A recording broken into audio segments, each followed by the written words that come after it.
આજે આપણે ભાઈ સાથે વાત કરીશું. માતાજીના મંડપમાં આવ્યા છે અને જોઈએ કે શું કહે છે. ક્યાંથી આવ્યા છો ભાઈ તમે? અમે અત્યારે મહુવાથી આવ્યા છીએ અને પરિદાસ માતાજીએ ખૂબ જ રૂડું આયોજન કરેલું છે 24 કલાકના નવરંગા માંડવાનું.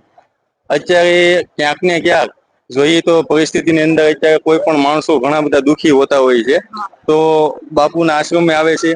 શ્રદ્ધા સાથેનો વિષય છે આ. શ્રદ્ધા માણસને હોય તો શ્રદ્ધાથી ક્યાંય ને ક્યાંય માણસ પહોંચી શકતા હોય છે અને બાપુના ચરણોમાં આવે છે અને ધારા માણસોના કામ થાય છે.